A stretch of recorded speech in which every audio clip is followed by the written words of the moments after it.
I think there is a genuinely real chance that we may see Light No Fire in like the first week or two of January 2024. Well, it's June and Light No Fire is not out yet, but it does mean there are now only 6 more months in which it could come out. So there's that. How's it going, everyone? I'm ROBOTBOY. Welcome back to another video, and it's been a minute. And I was just thinking, we haven't heard anything about Light No Fire since the Game Awards in December 2023. Despite getting a beautiful trailer and some general info about the game's premise, we still don't know too much about this game. And I was also thinking, this coming week, we've got the Summer Games Fest showcase. And if there ever a place that we would see Light No Fire up on the big stage, it's probably going to be there. As I say, with only 6 months left of 2024, the year that they've said that the game is coming out, it's probably about time we hear some sort of update about the game. So I am hoping to see something about Light No Fire on Friday at the Summer Games Fest showcase. Ideally, maybe some sort of gameplay showcase, at least some other trailer of some sort, with hopefully a release date. But aside from all of that, I've just been thinking about this game every now and again. You know, it's been 6 months since we've heard anything. I'm obviously dipping into No Man's Sky here and there because I always do. And I've just been thinking about the game, and I've got 6 questions that kind of keep floating around my mind. They sort of roll off of each other. They're all linked in some way. And I thought I'd just discuss them with you today. See what you all think about it. Please comment down below what you think about these questions, because there are so many ways that they could do this. And I'm really excited for how they pull this off, this one planet that we're all going to be exploring, because we really do know very little about this game still. So let's talk about it. Now, the easiest point of comparison when thinking about these questions is definitely No Man's Sky. If you don't know, the planet that we're going to be exploring in Light No Fire is one planet, as opposed to No Man's Sky, which has the 18 quintillion planets across however many galaxies that we've got. They've scaled the tech down to one planet. It's obviously the most comparable game out there to think about in terms of scope. So yeah, just going to be referring to that. So question 1, very basic. Is the world shared?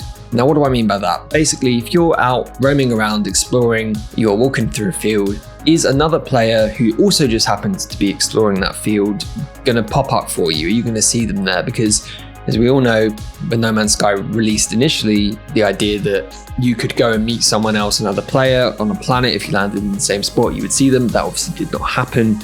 You can now do that. You can go to a planet, you can meet up with other people. So yeah, is the world going to be shared in that way? Can you do a solo run where the whole world is yours?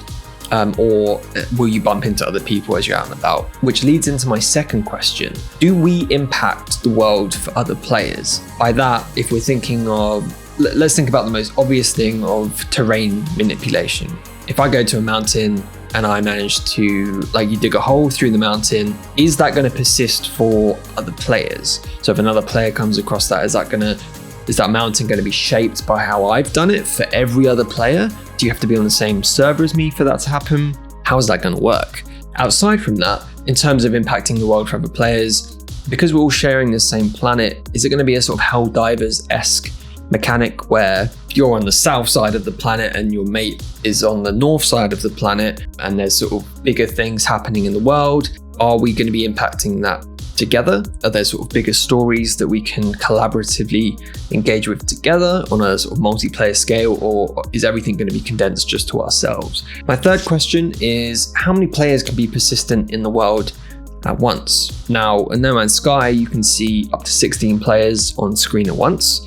With Light No Fire coming exclusively to next-gen consoles, or current-gen consoles, I guess at this point, is that going to allow them to update the player count? Are we going to get 32 players on screen at once, 64 players, 100 plus players on screen at once that we can all ride around with? I'd love to know the cap for that, because it'd be amazing to have maybe like properly built civilizations where you can have maybe 100 plus players together. That would be incredible. I don't see why they couldn't push for that with the current technology that they've got, but will they do that? Something to see. Question 4, how does traversal work? Going back to my point of North Pole, South Pole with 2 players, let's say I spawn in And I assume it's going to be very similar to No Man's Sky. Maybe you spawn in a completely random spot on the planet compared to someone else. It makes for that kind of randomness. If you want to start a new save, maybe you start somewhere else entirely, different biome, different landscape.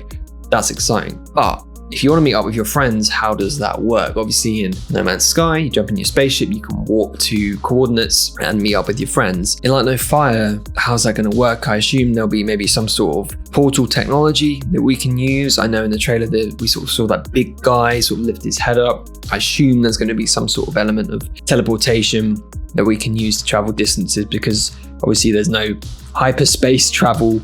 And our dragons can only fly so fast. So if we want to get around the planet, we're not going to be doing that in real time. There's going to have to be some sort of fast travel. Number 5, how does progression work in Light No Fire? Now, this is sort of going back to my earlier point of impacting the world for other players.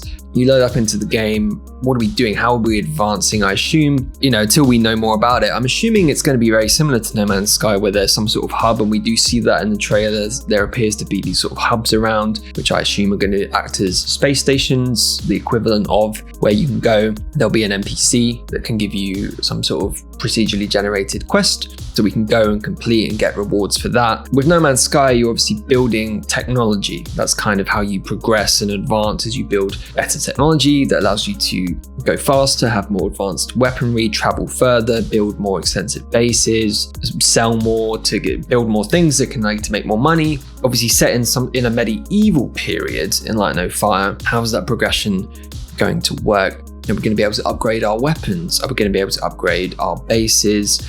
In terms of character stats, will we be able to advance those in a more traditional fantasy RPG kind of way, where we're maybe adding points into stats instead of increasing our instead of increasing the technology modules in our spacesuits, for example? That'd be really interesting to know how that progression works, because they will probably have to change that compared to No Man's Sky. It's just a question of how will they do that? Will they go down that more traditional route, or will they kind of throw their own spin on it, as they sort of do Cello games are very good at doing? And lastly, what is the objective of the game? What are we doing? Going back to my previous point of in terms of doing missions, again, I assume we'll have these hubs where we can go and get missions, but what is the point? Is there going to be a main golden path for everybody? Is that going to be the same for everybody, or they'll surely have to procedurally generate your golden path from the area you spawn?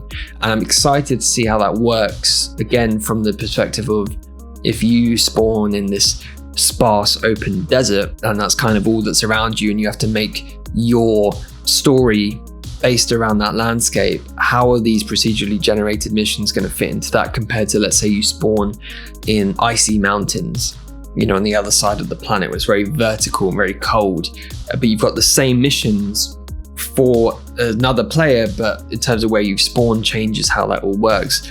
That for me is going to be a really exciting part of the game, and I think everyone's going to have their own experience of these missions based on where they are. I kind of like the idea that, as much as I love No Man's Sky and the limitlessness of it, because you can so easily bounce around between planets, and the missions are in very focused spots, I like the idea of being more grounded in Light No Fire. I like the idea of having to get on horseback to go from A to B. I'm very excited about that type of gameplay coming to Light No Fire, really utilizing the procedural generation of the world that we're in, and instead of it being a backdrop, it being an actual place that we're gonna build our communities around, build our towns around, and that the missions will spawn in.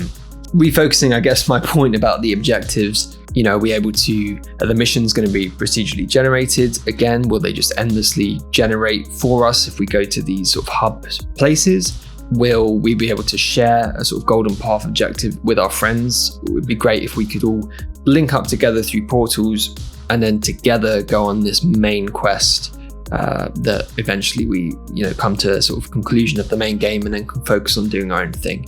That would be cool to do. So that's it. Those are my key questions.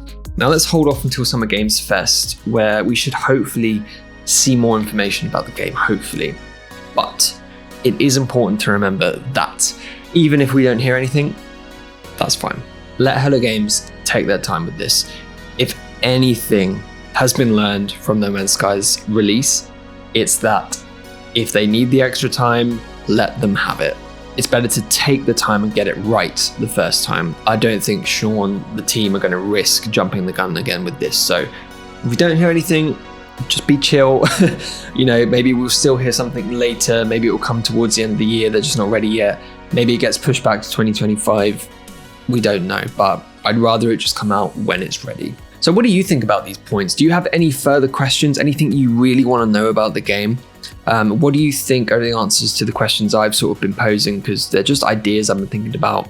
How is the game going to actually function? How is it going to take what No Man's Sky does and reformat it for this singular planet with multiplayer, with story-based missions, with exploration, with base building? How is that all going to work? I'm excited to find out a lot of that for myself in the game. I don't necessarily want them to come out and give us all the answers to that straight away, because I'm excited to get this game and experience that for myself, but it's just interesting to think about. So let me know what you think down below. If you enjoyed the video, please consider subscribing, give the video a like, and with that, I'll see you all in the next video. Take care, guys.